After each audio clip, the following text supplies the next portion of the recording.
ग्वालियर में आजाद समाज पार्टी, कांशीराम और भीम आर्मी की संभागीय कार्यकर्ता बैठक एक होटल में आयोजित हुई। इस बैठक में ग्वालियर हाई कोर्ट में बाबा साहब भीमराव अंबेडकर की मूर्ति लगाने से लेकर मंथन हुआ। साथ ही इसी महीने में होने वाली भीमराव अग्निपथ महारैली की तैयारी को लेकर समीक्षा की गई। बैठक की अध्यक्षता आजाद समाज पार्टी के वरिष्ठ नेता दामोदर सिंह यादव द्वारा की गई। बाबा साहब की स्टेच्यू का जो मामला है पूरे मध्य प्रदेश सहित पूरे देश के अंदर ये बड़ा मामला बन चुका है, आप सब साथी जानते हैं। इस मुद्दे पे हम आगाह करने के लिए आए हैं, प्रशासन के साथ साथ सरकार को चेताने आए हैं कि जल्द से जल्द बाबा साहब की स्टेच्यू लगाई जाए, नहीं तो ये मुद्दा पूरे प्रदेश के अंदर, पूरे देश के अंदर आंदोलन के रूप में फैलेगा।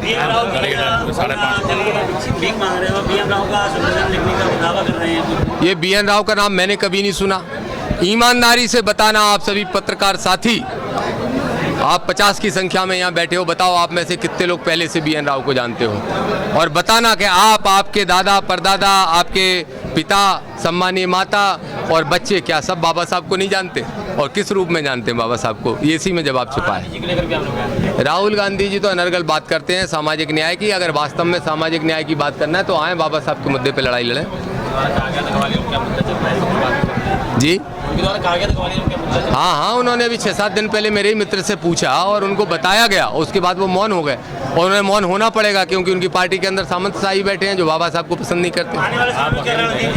हमारी रणनीति है, पहली कोशिश है संवैधानिक तरीके से पूरे सम्मान से मूर्ति लगा दी जाए। अगर नहीं लगती है आर पार की लड़ाई लड़ेंगे, हर हाल में बाबा साहब की स्टेच्यू लगा।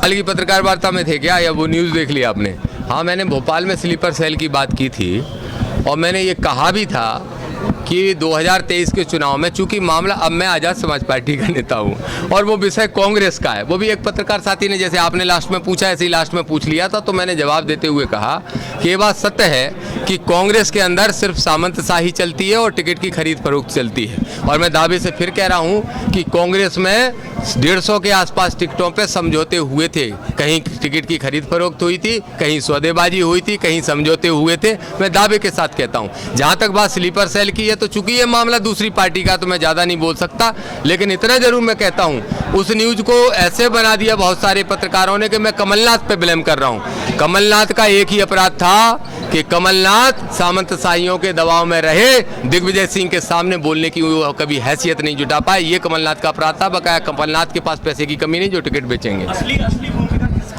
दिग्विजय सिंह ने कसम खा रखी है कि जब तक वो जिंदा हैं तब तक मध्य प्रदेश के अंदर भाजपा की सरकार बनती रहेगी, लेकिन इस कसम को हम तोड़ेंगे क्योंकि सरकार हम अपनी बनाएंगे अगली बार।